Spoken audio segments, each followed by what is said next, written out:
Meus amigos, vamos tratar de um assunto que interessa a todos nós brasileiros. O tema da nossa apresentação diz respeito ao futuro da energia requerido para o Brasil. Nosso objetivo, ao fazer esta apresentação, é o de apresentar qual seria o futuro requerido para a produção e o consumo de energia no Brasil, baseado na utilização das energias limpas e renováveis.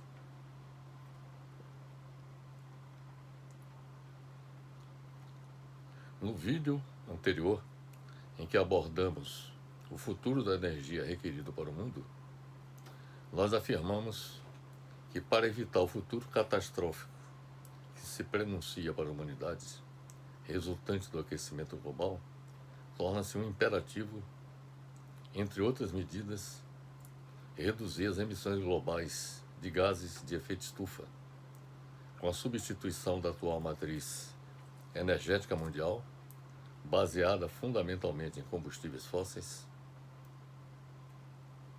como carvão, petróleo e gás natural, e baseados também em energia nuclear. Então, substituir a atual matriz energética mundial para reduzir as emissões globais de gases de efeito estufa por outra matriz energética mundial estruturada com base em recursos energéticos renováveis, como a hidroeletricidade, biomassa, energia solar, energia eólica e hidrogênio. Para evitar ou minimizar o aquecimento global e, consequentemente, a ocorrência de mudanças catastróficas no clima da Terra, nós deveríamos, portanto, substituir a matriz energética que atualmente é dominada pela utilização de fontes de energia não renováveis, como é o caso do petróleo, do carvão e do gás natural, substituir essa matriz por outra que seja baseada em recursos energéticos renováveis, como a hidroeletricidade, a biomassa, a energia solar, a energia eólica e hidrogênio.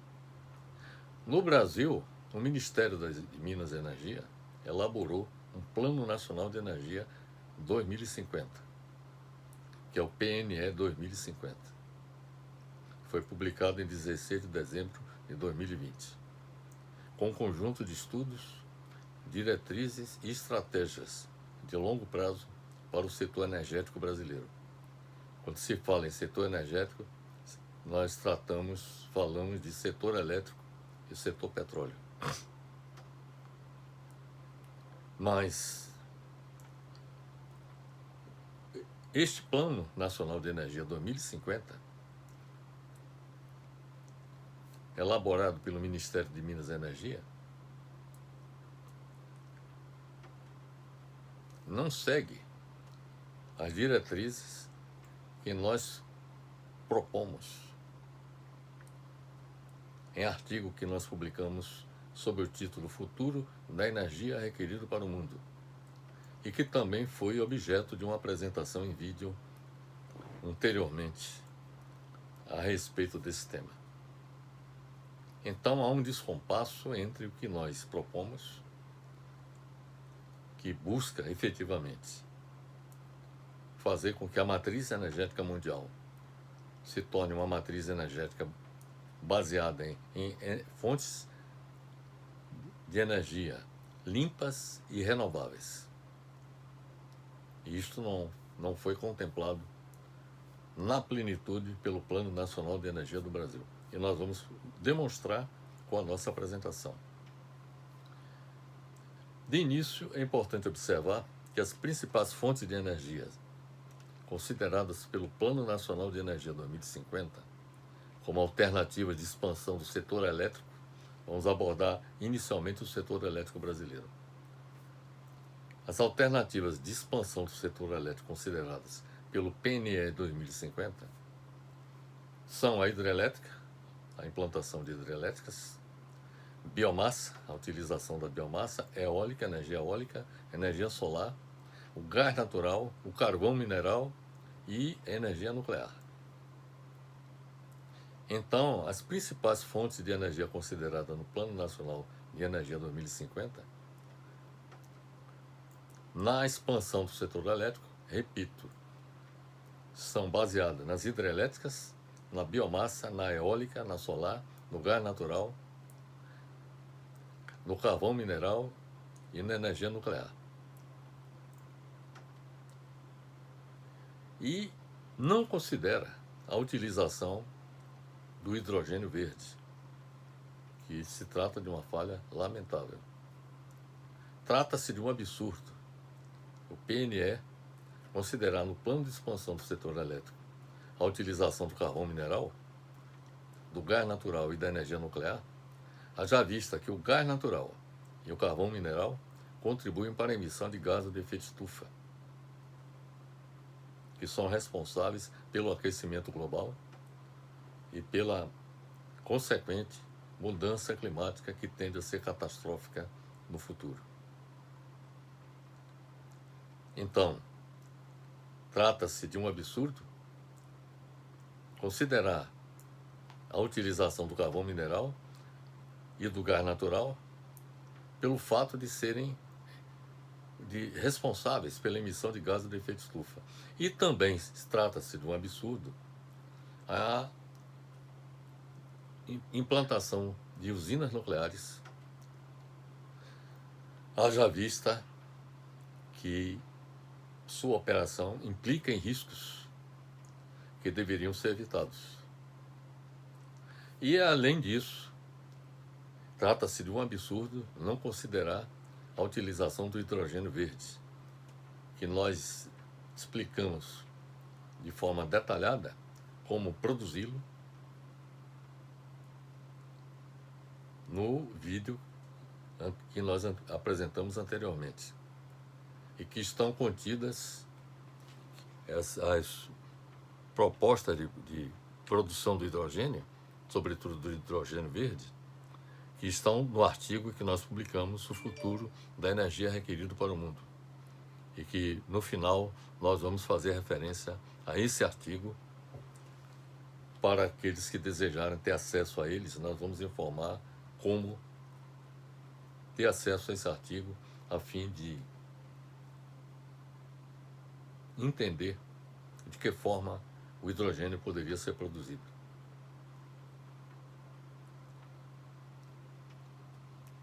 Bem,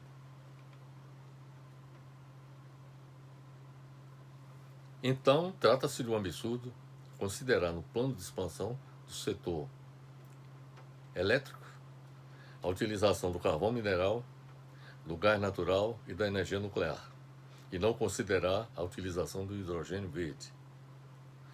Agora, trata-se também de um absurdo considerar no plano de expansão do setor petróleo o aumento da produção e do consumo de petróleo e seus derivados, porque a produção de petróleo e de seus derivados e também do gás natural não foram propostos no plano a expansão tanto da produção de petróleo quanto de gás natural.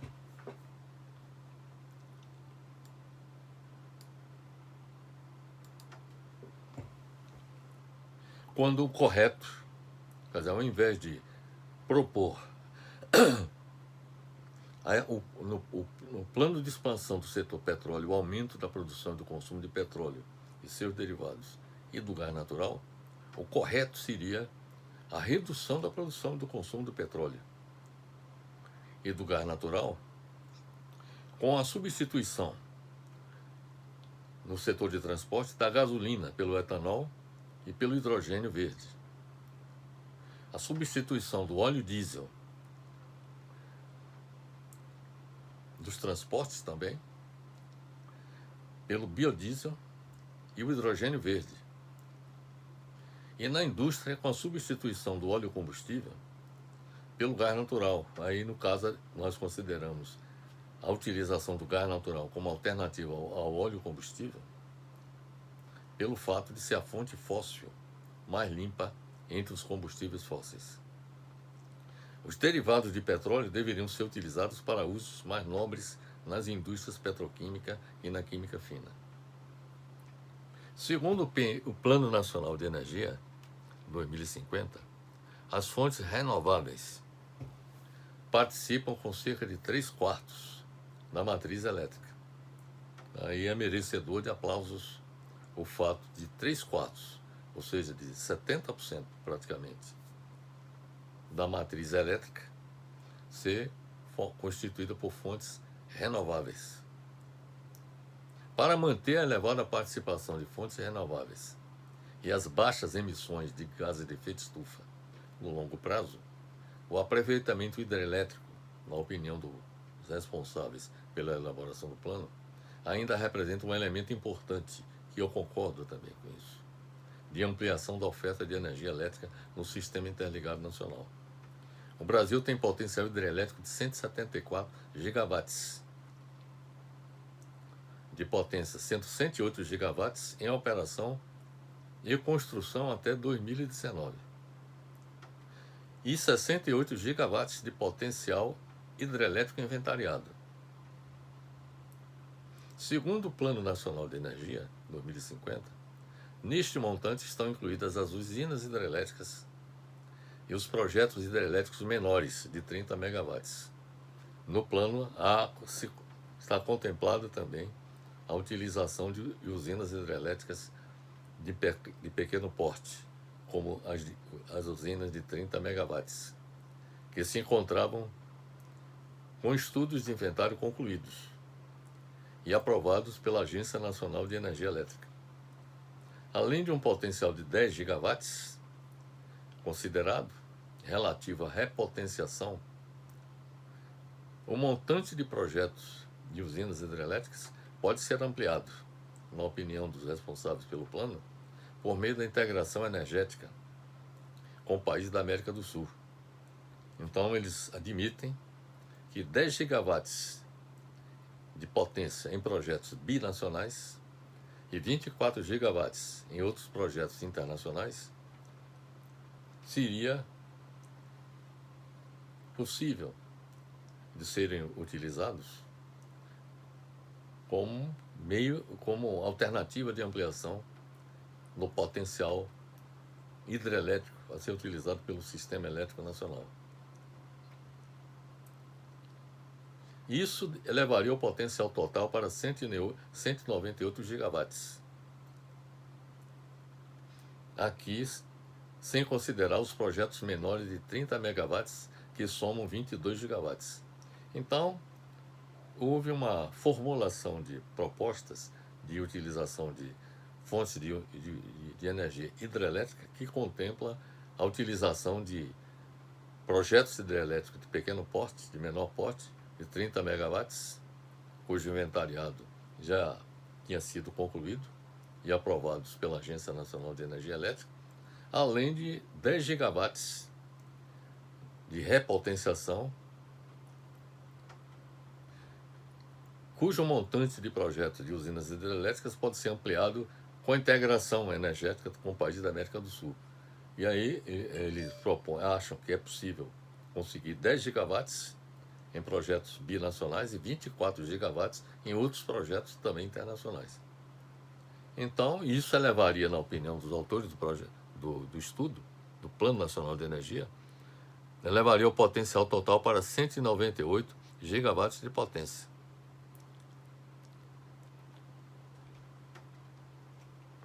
Segundo o próprio Plano Nacional de Energia Elétrica, o potencial inventariado disponível de usinas hidrelétricas é relativamente pequeno no Brasil, de 52 gigawatts. Quer dizer, as possibilidades de utilização de mais usinas hidrelétricas no país é cada vez menor, porque boa parte do potencial hidrelétrico do país já está sendo utilizado. Então, segundo esse plano, o potencial inventariado disponível das usinas elétricas é relativamente pequeno, de 52 gigawatts. A fonte hidrelétrica reduzirá sua participação relativa, também é uma conclusão do plano, reduzirá sua participação relativa na matriz elétrica no horizonte até 2050. Em termos de capacidade instalada, a participação relativa pode cair de 64% em 2015 para 31% em 2050. Praticamente, a participação das hidrelétricas pode cair à metade, que é compensada, de acordo com os autores do plano, por uma expansão de 15% para 45% da participação relativa de outras fontes renováveis de energia. E aí, o que eles propõem, que diante da queda na participação das usinas hidrelétricas na matriz elétrica nacional, a ideia seria aumentar a participação de fontes renováveis. E aí é que entra a biomassa, eólica e solar. No cenário desafio da expansão, que é o caso de maior demanda de energia, que foi considerado pelo plano, a energia eólica poderá atingir de 110 a 195 gigawatts de potência, em termos de capacidade instalada, e entre 50 e 85 gigawatts médios em termos de energia, porque quando se fala em suprimento de energia no setor elétrico, é importante considerar a potência instalada, mas também a produção de energia, que pode ser obtida a partir dessas potências instaladas no sistema elétrico. Então, a energia eólica poderá dispor, por exemplo, de uma capacidade de 110 a 195 gigawatts, mas produzir uma energia, em termos médios, entre 50 e 85 gigawatts, denotando sua crescente importância na matriz elétrica até 2050. Em torno de 22 a 33% da capacidade instalada total, ou de 27% a 40% em termos de energia total, seria possível ser obtida com a utilização da energia eólica, ou seja, a energia dos ventos. Em torno de 22 a 33% da capacidade instalada total, ou 27% a 40% em termos de produção de energia.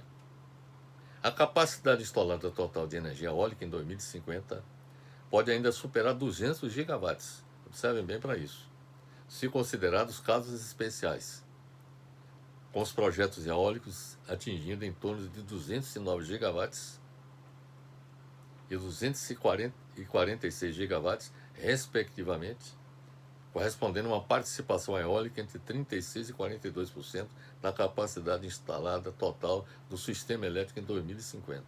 Veja aí a importância da energia eólica. Enquanto que a energia hidrelétrica tende a cair de 64% para 31% na matriz elétrica nacional, a energia eólica poderá elevar sua participação para entre 36% e 42% da capacidade instalada no sistema elétrico nacional, compensando em boa parte a redução da participação das hidrelétricas no suprimento de energia elétrica do país.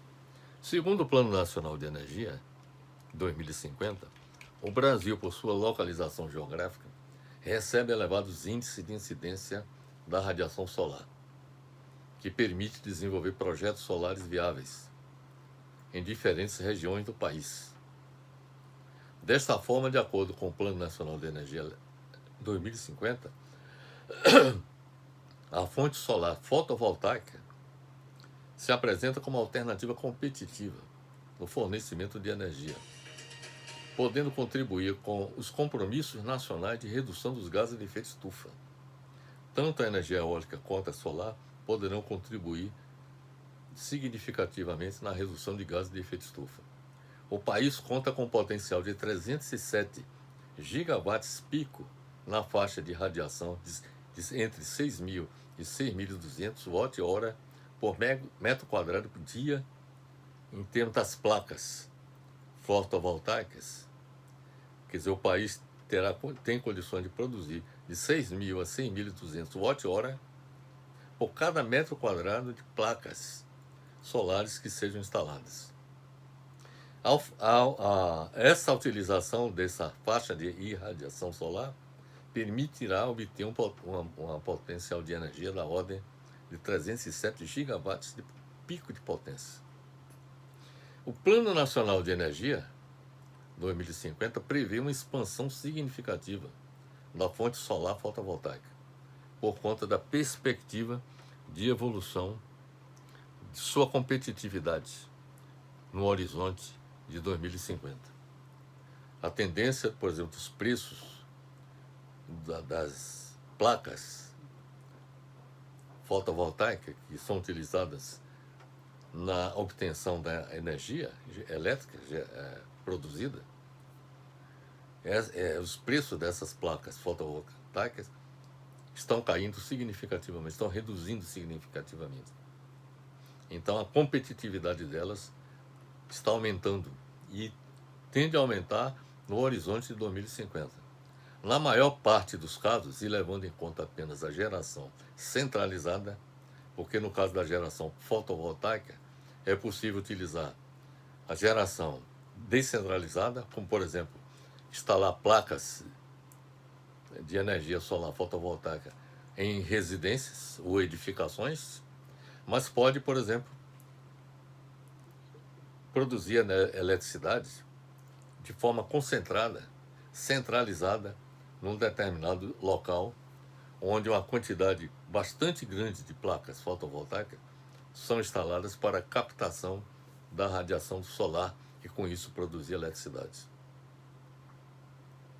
Então, na maior parte dos casos, e levando em conta apenas a geração centralizada, então a descentralizada não está nem sendo computada, porque é uma possibilidade que existe das pessoas, das empresas, instalarem sistemas fotovoltaicos em suas residências ou nas edificações comerciais para a captação da energia solar. Mas, no caso apenas da geração centralizada, a fonte solar fotovoltaica atingirá entre 27 a 90 gigawatts em termos de capacidade instalada e entre 8 a 26 gigawatts médios em termos de energia em 2050, assumindo em torno de 5 a 16% da capacidade instalada total, ou de 4 a 12% em termos de energia total produzida em 2050. Dá para vocês observarem que eu falo em capacidade e geração de energia, porque uma coisa é você instalar, por exemplo, uma usina hidrelétrica com uma capacidade X em termos de potência instalada, em termos de geradores elétricos, mas em média você produzirá uma quantidade menor de energia, simplesmente porque não se produzirá na plenitude 100% do tempo todo aquele potencial instalado. Basicamente, o problema todo é esse. Em termos de energia, nós consideramos valores médios, porque durante as 24 horas do dia, a energia que é produzida, tanto por uma hidrelétrica como uma eólica, ou por uma central solar fotovoltaica, quer dizer, a produção, mesmo com a capacidade instalada X, a energia produzida é Y menor do que X, simplesmente porque durante as 24 horas do dia não se utiliza toda a capacidade instalada, tanto na hidrelétrica quanto no sistema de energia eólico, como no sistema de energia solar. Então, tal expansão, no caso específico da geração solar centralizada, ocorrerá predominantemente nas últimas décadas até 2050. A expectativa é que, em torno de 2050, que a participação solar se tornará relevante, quando esta fonte de energia apresentará maior competitividade. Segundo o Plano Nacional de Energia Elétrica 2050, a fonte solar deverá preencher a limitação na expansão das usinas hidrelétricas em termos de capacidade instalada. Veja bem, em termos de capacidade instalada, as usinas responsável pela geração de energia solar fotovoltaica, essas usinas preencherão a limitação na expansão das usinas hidrelétricas, em termos de capacidade instalada. A capacidade instalada total centralizada de solar fotovoltaica em 2050 pode ser superior a 100 gigawatts, se ela for utilizada em substituição à expansão eólica. Porque aí nós temos que ver quanto de eólica e de solar nós devemos utilizar até 2050. E é mais ou menos isso que o Plano Nacional de Energia Elétrica propõe. Então, pode-se produzir, pode-se obter até 100 gigawatts de potência se a energia solar fotovoltaica for utilizada em substituição à expansão da eólica. Aí, no caso, se a opção for solar, aí então pode-se implantar 100 gigawatts de potência eólica ou solar. Então, nos casos em que a capacidade instalada referente aos projetos fotovoltaicos na geração centralizada atinjam potências entre 95 gigawatts e 190 gigawatts, respectivamente, será possível essa capacidade de produção de energia solar fotovoltaica preencher aquilo que as usinas hidrelétricas deixaram de atender devido à sua limitação em termos de expansão. Então, a geração distribuída, em que a fonte solar fotovoltaica representará pouco mais de 85% da capacidade instalada até 2050. Veja bem essa observação, que no caso da geração distribuída, em que a fonte solar fotovoltaica representará pouco mais de 85% da capacidade instalada até 2050, isso resulta da sua modularidade, porque pode-se implantar pequenas placas, um número limitado de placas solares em determinados pontos, mas uma grande quantidade em outros. Então, devido a essa modularidade, é possível que essa geração distribuída com o uso de fonte solar fotovoltaica represente pouco mais de 85% da capacidade instalada no setor elétrico até 2050. Segundo o Plano Nacional de Energia 2050, na geração de energia elétrica, a geração térmica, veja bem para essa observação que o plano apresenta, a geração térmica que se faz, por exemplo, atualmente, com a utilização de usinas termoelétricas a gás natural, essa geração térmica tem sido um importante complemento à geração hidrelétrica. Porque, por exemplo, tem havido momentos em que os reservatórios das usinas hidrelétricas apresentam quedas significativas e, quando ocorre essa situação, para evitar que haja um esvaziamento dos reservatórios e com o comprometimento da geração hidrelétrica, então se utiliza a geração termoelétrica a gás natural. Essa política de compensar as deficiências no suprimento de energia hidrelétrica tem sido feito com a utilização de usinas termoelétricas a gás desde o início na década do ano 2000. A tendência de redução da participação hidrelétrica na geração, que é um fato que foi constatado no plano, de que vai haver uma redução da participação da hidrelétrica na geração.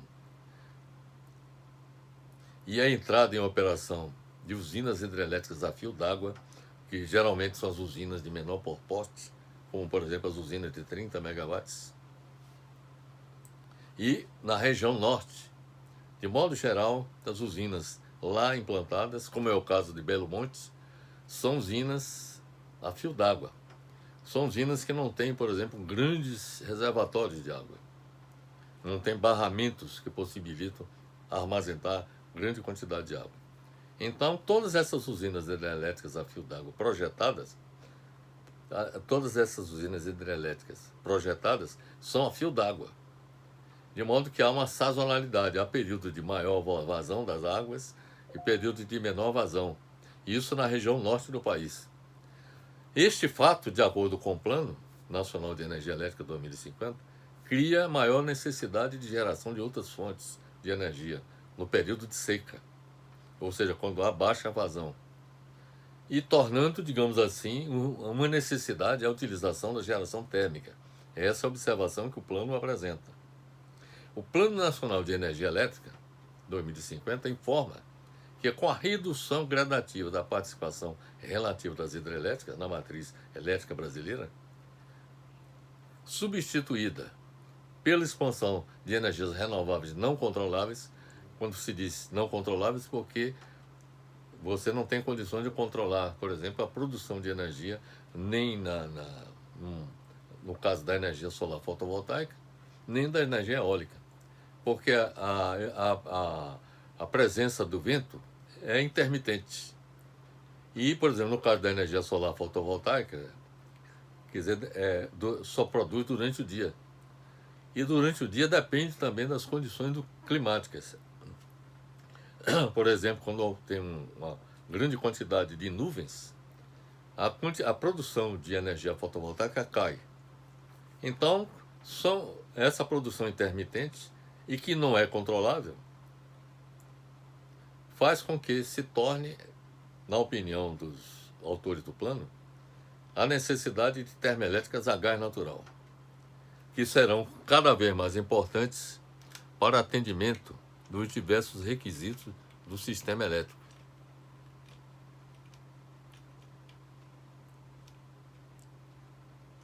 Trata-se, no meu entendimento, essa é a minha opinião, um absurdo o Plano Nacional de Energia Elétrica 2050 manter a política de utilização de termoelétricas a gás natural, em complementação à geração hidrelétrica, pelas razões que eles apontaram, não levando em consideração a utilização do hidrogênio verde na produção de eletricidade.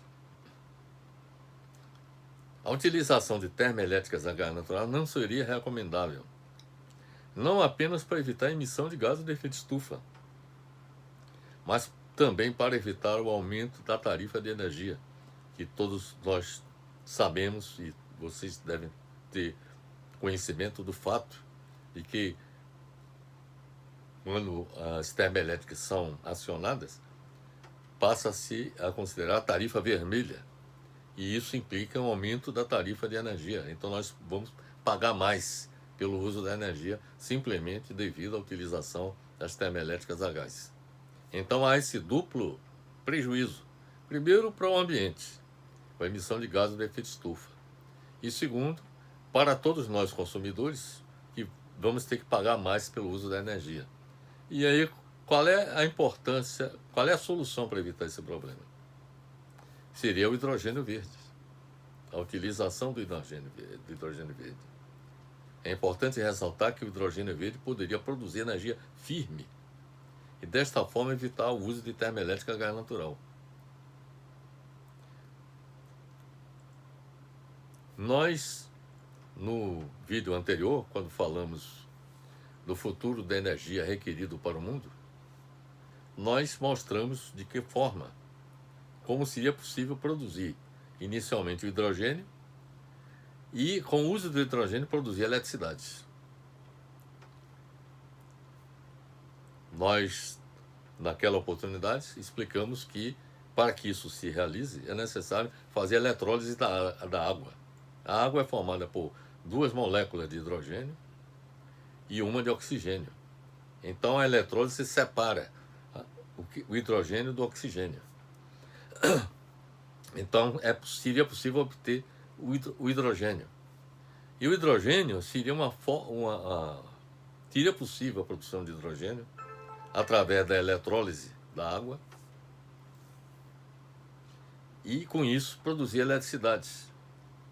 Quem quiser saber de que forma isso é possível ser feito, sugiro assistir no nosso canal Fernando Alcoforado, do YouTube, o vídeo anterior, em que nós mostramos como seria possível produzir eletricidade a partir do hidrogênio.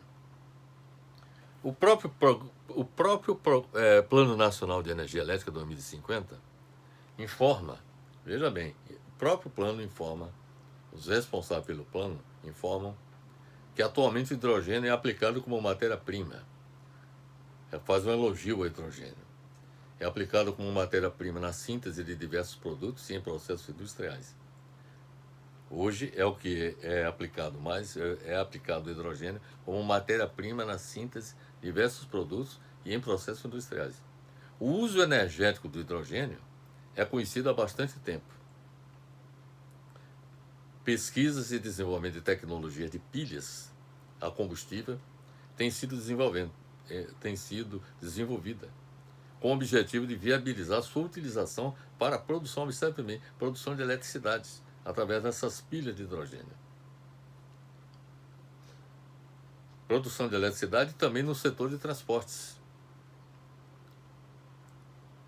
Do mesmo modo que a eletricidade, o hidrogênio pode ser considerado um modo eficiente de armazenar e transportar energia. Entre as alternativas para a produção de hidrogênio, existe a Rota Verde, de eletrólise da água a partir de fontes renováveis de energia. O problema é que o hidrogênio não existe em estado puro na natureza. Existe em estado puro o oxigênio, inclusive que nós respiramos. Mas o hidrogênio não. Ele está contido na água, por isso que é preciso utilizar energia para, através do processo de eletrólise, obter o hidrogênio. Mas, como eu disse, nessa rota verde de eletrólise da água, a partir de isso é obtido através de fontes renováveis de eletricidade. Nós poderíamos utilizar a energia solar e a energia eólica para realizar a eletrólise da água e com isso obter o hidrogênio.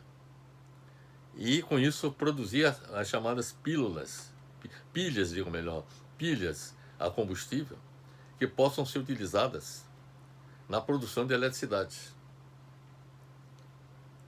Então, essa rota verde de eletrólise da água a partir de fontes renováveis de eletricidade é considerada como a de maior relevância internacional. Isso de acordo com a opinião dos autores do plano. E eu também concordo com isso. E o Brasil é reconhecido mundialmente. Observe o que os autores do plano falaram. Que o Brasil é reconhecido mundialmente como um potencial grande player nesse segmento. De acordo com os autores do plano. Apesar desses argumentos, aí é que entra a contradição. O Plano Nacional de Energia 2050 não considerou o uso do hidrogênio verde na geração de eletricidade e na substituição de combustíveis fósseis, como o carvão mineral, o petróleo e o gás natural, que são utilizados na geração de eletricidade. Então, foi feito o elogio no texto do Plano Nacional de Energia, mas não há nenhuma proposta no sentido da utilização do hidrogênio verde. E é verde porque a obtenção do hidrogênio se faz com a utilização de fontes de energia renováveis, como é o caso da energia solar e da energia eólica. O Plano Nacional de Energia 2050 informa também que o Brasil tem 2 usinas nucleares, observem bem para isso, Angra 1 e Angra 2, em operação, e uma em construção, que é a Angra 3, com previsão de início da operação comercial em janeiro de 2026.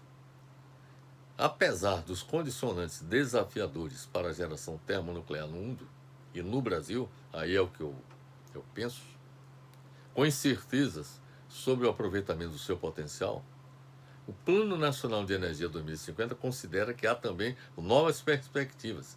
Apesar desses condicionantes desafiadores, como os riscos, de desastres, como aconteceu em Chernobyl e Fukushima na Ucrânia e Fukushima no Japão, Mesmo assim, os autores do plano consideram que há novas perspectivas para a energia nuclear associadas a seu papel em um cenário com significativa restrição de carbono e alta participação de fontes renováveis não despacháveis, bem como ao desenvolvimento de novos negócios, inclusive no setor elétrico e outras aplicações da tecnologia nuclear. Quer dizer, ele justifica a utilização da energia nuclear no sistema elétrico.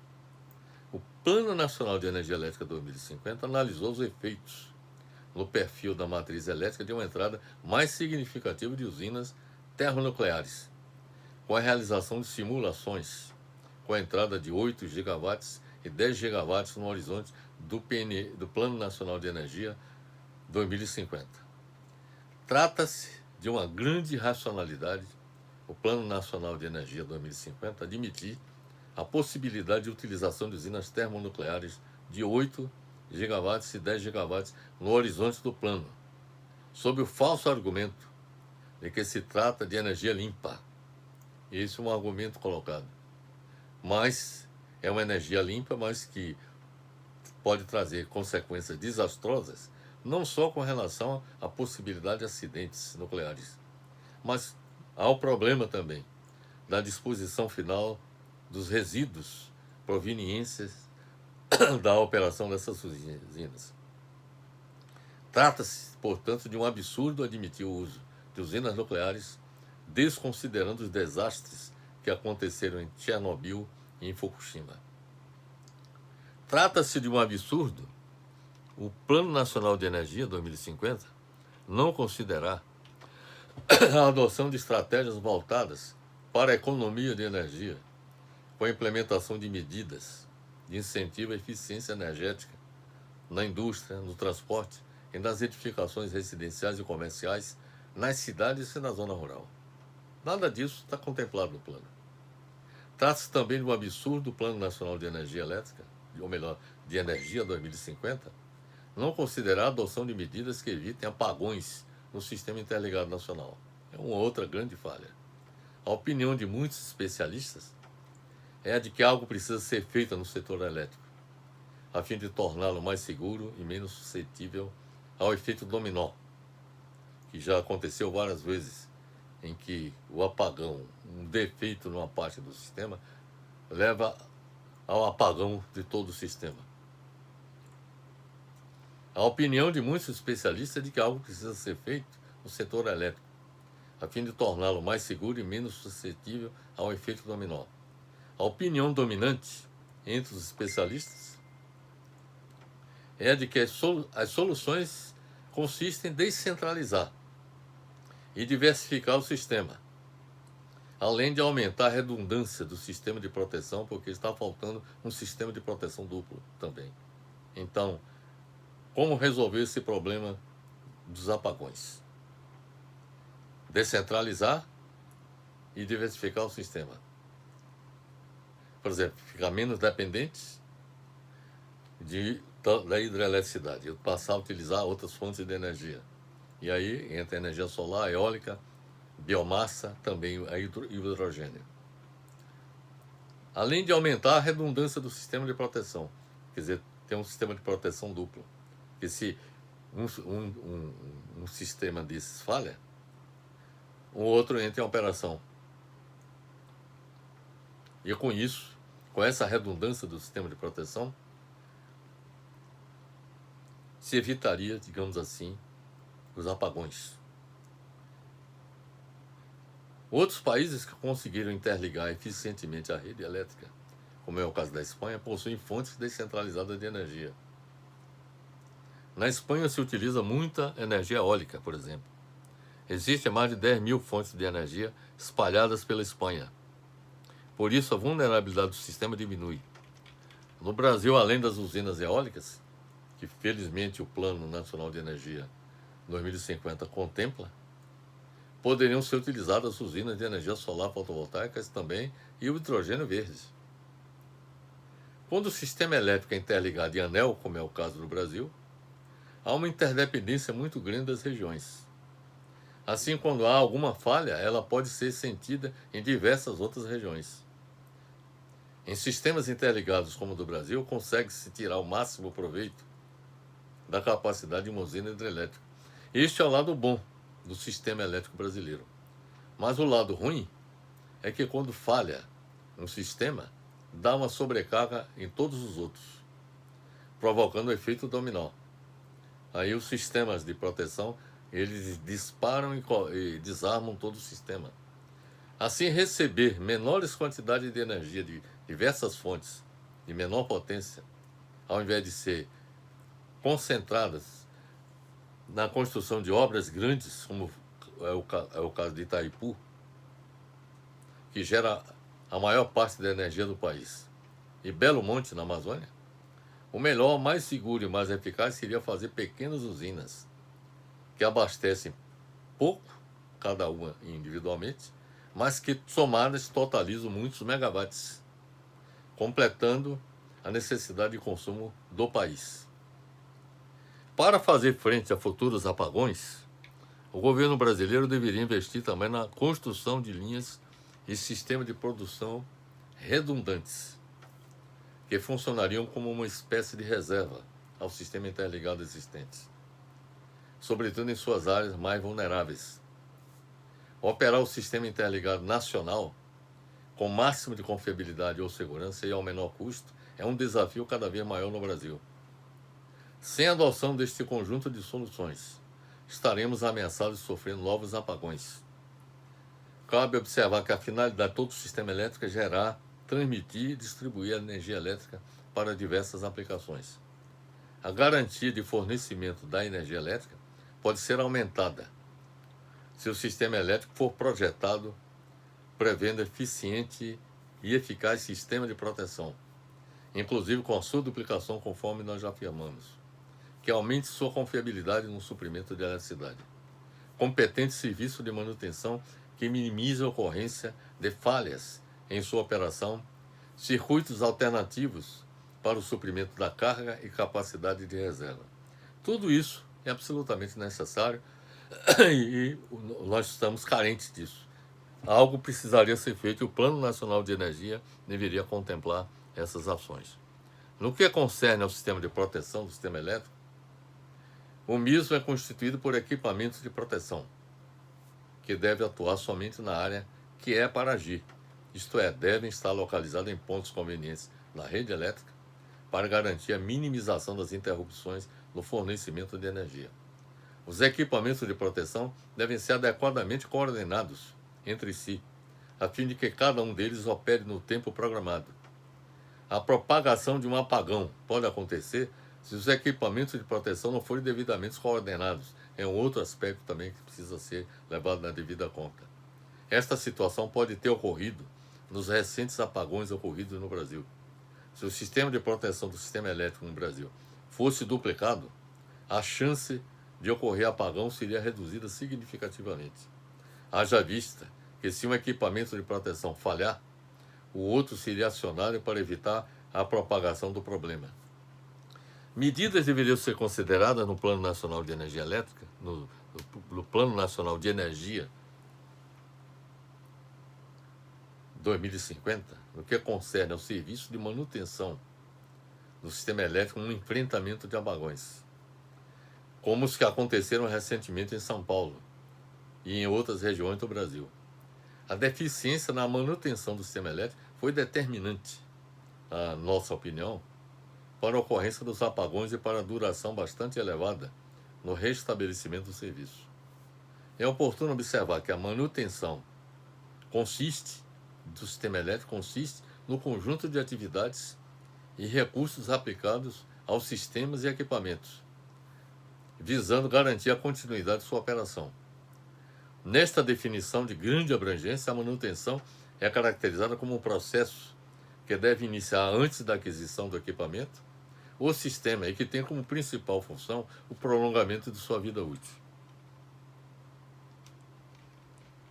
Cabe observar que eu faço referência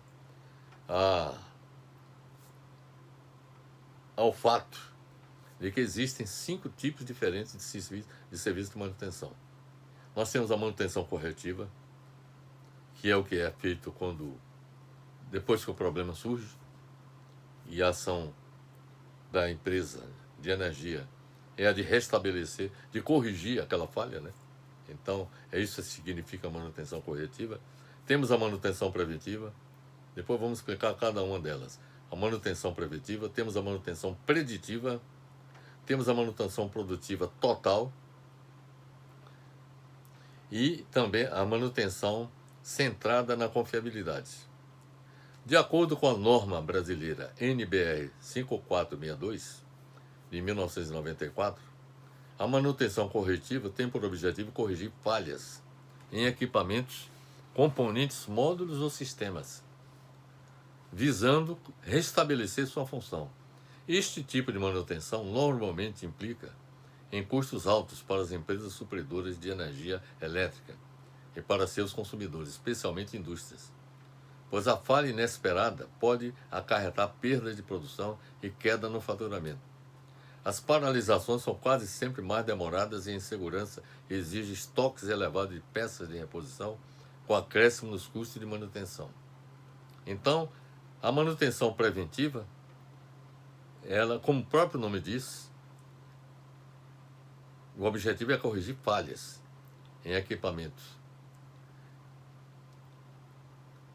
previsíveis de acontecer. Então, na prevenção se age antes do problema acontecer.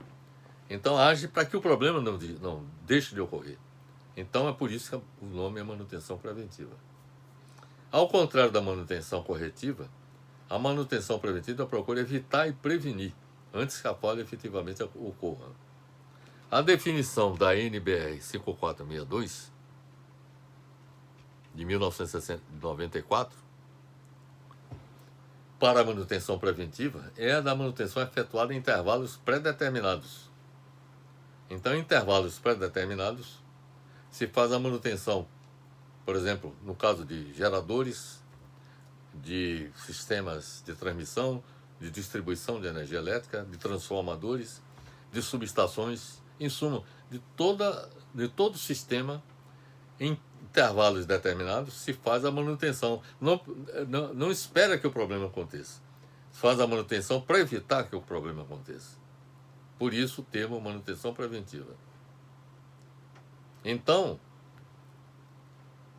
a manutenção preventiva é a manutenção efetuada em intervalos pré-determinados ou de acordo com critérios prescritivos, destinada a reduzir a probabilidade de falha ou a degradação do funcionamento de um item qualquer do sistema, que é considerado mais crítico. Por sua vez, a manutenção preditiva, já é outro tipo de manutenção, pode ser considerada como uma forma evoluída da manutenção preventiva. É uma forma evoluída da manutenção preventiva, a manutenção preditiva. Com o aperfeiçoamento da informática, tornou-se possível estabelecer previsão de diagnósticos de possíveis falhas. Então, os principais equipamentos de um sistema elétrico se colocam sensores, e aí é que entra a informática, coloca sensores que vão informando sobre o desempenho do sistema, ou do equipamento, digo melhor, do sistema. Então,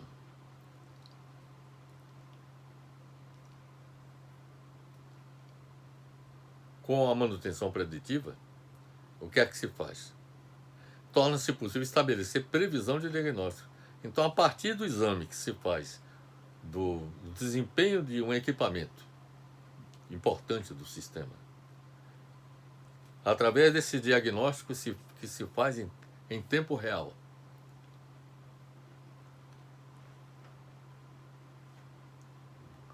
na medida que essas informações são colhidas sobre o comportamento de cada um desses equipamentos críticos, então aí é que a manutenção preditiva, que torna possível estabelecer previsão de diagnóstico de falhas, e aí, através de certos parâmetros dos sistemas produtivos, passa a intervir, até substituindo aquele equipamento que cuja tendência aponta no sentido de que ele poderá falhar em determinado momento. Então, essa seria uma outra forma de evitar a ocorrência, por exemplo, de apagões no sistema elétrico, com a adoção da manutenção preditiva. Através do acompanhamento sistemático das variáveis que indicam o desempenho dos equipamentos, define-se a necessidade e o momento da intervenção. A manutenção preditiva exige grande volume de recursos iniciais, tanto humanos como materiais, e mão de obra muito qualificada e treinada. Então é preciso que as empresas tenham essa estrutura, que tenha a capacidade de interpretar o que está acontecendo com cada equipamento crítico do sistema elétrico e antecipar a sua ação sobre aquele equipamento, ou substituindo o equipamento, ou substituindo todo o equipamento, ou substituindo partes ou componentes desse equipamento. A manutenção produtiva total, que é uma outra forma de manutenção, teve origem nos programas de qualidade total que estimulam a participação dos operadores no autogerenciamento do seu local de trabalho. O objetivo principal dessas ações é o aumento da eficiência dos equipamentos, com redução dos custos operacionais. A atuação não se dá apenas no reparo, mas também junto ao operador e na gestão do equipamento, visando eliminar todas as perdas. Então, no caso da manutenção produtiva total, o que se busca é o aumento da eficiência dos equipamentos. E para isso é preciso que haja um acompanhamento dessa eficiência dos equipamentos, a fim de também, além de assegurar a eficiência dos equipamentos, reduzir os custos operacionais. Quanto à manutenção centrada na confiabilidade, é uma nova metodologia aplicada em diversos setores, como em submarinos nucleares, na indústria elétrica, na construção civil, na indústria química, na siderurgia, etc. Na manutenção centrada na confiabilidade, os objetivos da manutenção são definidos pelas funções e padrões de desempenho requeridos para qualquer item no seu contexto operacional. E sua aplicação é um processo contínuo, devendo ser reavaliada na medida em que a experiência operacional é acumulada. Aí é evidente que é necessário que tenha sistemas, sensores que possibilitem essa ação concreta em termos de manutenção desses sistemas que há pouco citei.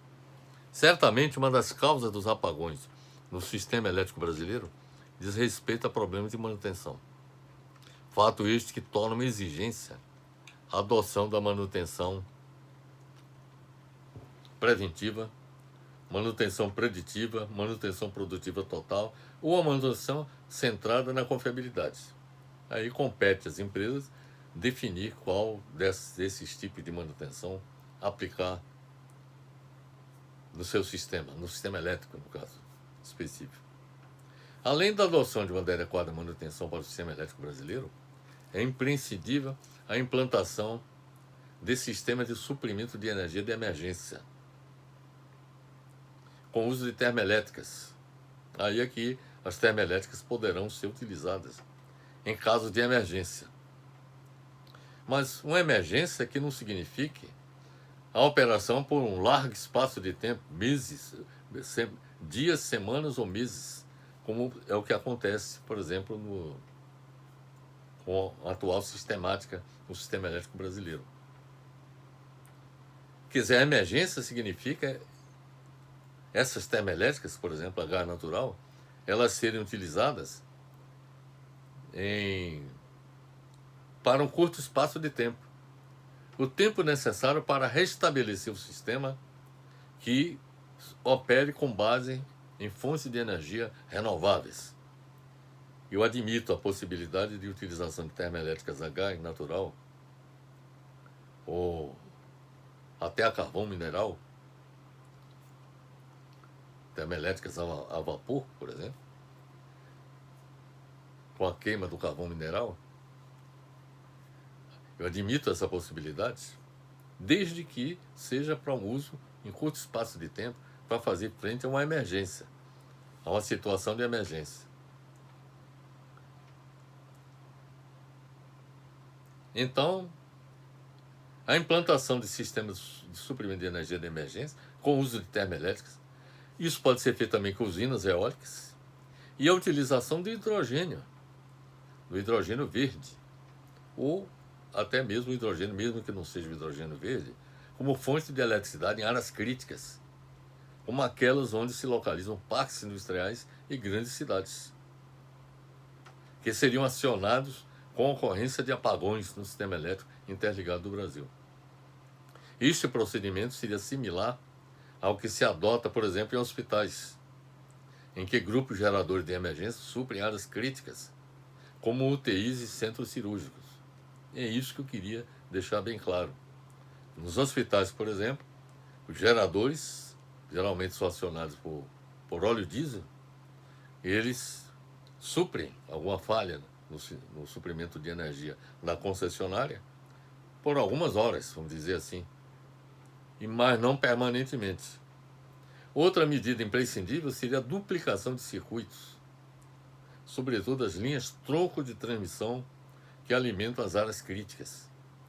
Então, áreas críticas, como por exemplo é o caso de São Paulo, a área abrangida por São Paulo, ou outras grandes cidades do país, mereceriam a implantação, a duplicação de circuitos. Segundo o Plano Nacional de Energia, o avanço, aí já, veja bem, o que nós falamos até agora diz respeito mais ao setor elétrico, o que nós falamos até agora. Agora vamos falar sobre o setor petróleo. Segundo o Plano Nacional de Energia, 2050, o avanço da exploração de petróleo e gás natural, além das 200 milhas náuticas, é considerado uma oportunidade de desenvolvimento do setor petrolífero no país.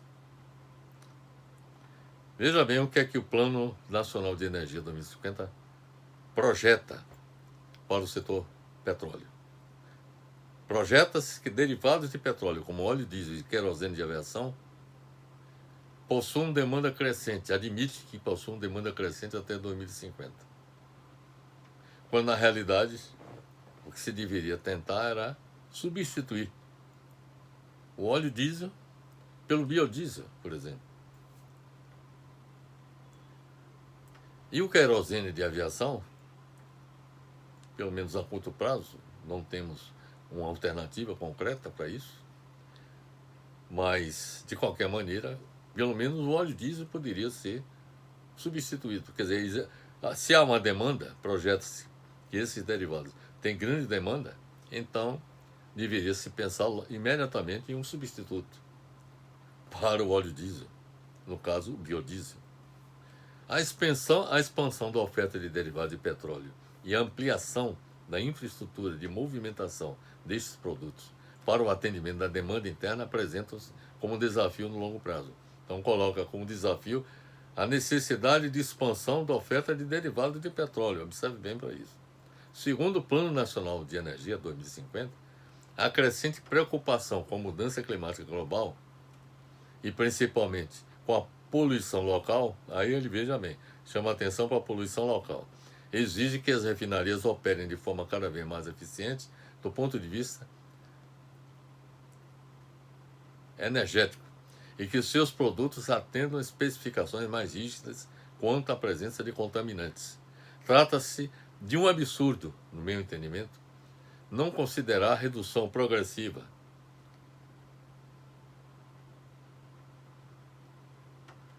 da produção e do consumo de derivados de petróleo no Brasil, adotando medidas efetivas como contribuição à redução da emissão dos gases de efeito estufa, haja vista que são os derivados de petróleo e o gás natural como responsáveis pela maior parte da emissão de gases de efeito estufa. Grande irracionalidade do Plano Nacional de Energia 2050 reside no fato de considerar a expansão da oferta de derivados de petróleo e a ampliação da infraestrutura de movimentação desses produtos para o atendimento da crescente demanda interna, comprometendo o combate à mudança climática global. O Plano Nacional 2050 propõe apenas melhoria na eficiência das refinarias para combater a poluição, mas não para evitar a emissão de gases de efeito estufa na atmosfera, mantendo a expansão da produção de petróleo e de gás natural. Trata-se de um absurdo o Plano Nacional de Energia 2050 não considerar a adoção de medidas que façam com que a Petrobras mude sua missão. Serve bem para isso. Trata-se de um absurdo o Plano Nacional de Energia 2050 não considerar a adoção de medidas que façam com que a Petrobras mude sua missão de produzir petróleo e seus derivados e gás natural para de produzir energia limpa e renovável como solar, eólica e hidrogênio verde. O que a Petrobras devia fazer era mudar a sua missão. Ao invés de produzir petróleo e gás natural, deveria se voltar fundamentalmente para a produção de energia limpa e renovável, como solar, eólica e hidrogênio verde. Esta ação é absolutamente necessária. Haja vista que as reservas de petróleo atualmente comprovadas devem durar pelo menos mais 50 anos, porque tem muito pouco tempo para que o petróleo possa ser comercialmente viável. Enquanto várias grandes petrolíferas do mundo têm investido em energias renováveis, e algumas já começam a cortar gradualmente sua produção de petróleo, a Petrobras planeja ampliar, veja bem, em 45% sua produção de óleo até 2026. O fato é que se a decisão de priorizar o petróleo tem se mostrado rentável num cenário em que a demanda global pelo combustível ainda é alta, no futuro a estratégia pode custar caro. Não só a Petrobras, mas também ao Brasil, que corre o risco de ver sua maior empresa definhar num planeta cada vez menos dependente de combustíveis fósseis, porque há um consenso entre cientistas de que para frear o ritmo do aquecimento global, a humanidade precisa, nos próximos anos, reduzir drasticamente o uso de combustíveis fósseis como petróleo e carvão. Ao invés de reduzir a produção de petróleo e gás natural no Brasil, a Petrobras anunciou em seu plano quinquenal, divulgado em 2021, que pretende inaugurar 15 novas plataformas de petróleo até 2026, quando espera aumentar sua produção dos atuais 2,2 milhões de barris por dia para 3,2 milhões de barris, quer dizer, com uma alta de 45%. Hoje a Petrobras é a quarta maior produtora de petróleo do mundo. As três primeiras são a saudita Saudi Aramco, que produz 9,2 milhões de barris por dia, a russa Rosneft, que produz 4,1 milhões de barris por dia, e a chinesa PetroChina, que produz 2,1 milhões de barris de petróleo por dia. Boa parte do aumento da produção da Petrobras se dará em poços na região do pré-sal, que já responde por 70% do óleo extraído pela companhia e abriga a maior parte das reservas ainda não exploradas do Brasil. Esta política de produção de petróleo e gás natural da Petrobras não colabora com o combate ao aquecimento global e a consequente mudança climática global que tende a ser catastrófica. Portanto, meus amigos, pelo que nós apresentamos, o Plano Nacional de Energia do Brasil, o PNE 2050, merece aplausos por incrementar a utilização das fontes renováveis de energia, como a hidrelétrica, a biomassa, a eólica e solar, na matriz energética do país. E é reprovável, no plano de expansão do setor elétrico, a utilização do carvão mineral, do gás natural e da energia nuclear. Haja vista que o gás natural e o carvão mineral contribuem para a emissão dos gases de efeito estufa, a implantação de usinas nucleares implica em riscos que deveriam ser evitados, e não considerar a utilização de hidrogênio verde como uma eficaz alternativa a ser utilizada em substituição aos combustíveis fósseis. É reprovável também o Plano Nacional de Energia também não considerar a adoção de estratégias voltadas para a economia de energia, com a implementação de medidas de incentivo à eficiência energética na indústria, no transporte e nas edificações residenciais e comerciais, nas cidades e na zona rural. Bem como não propor a adoção de medidas que evitem apagões no sistema elétrico nacional. Medidas como, por exemplo, a da adoção daquelas alternativas de manutenção preventiva, preditiva, de manutenção, entre outras que nós apresentamos anteriormente. Então, no enfrentamento dos apagões,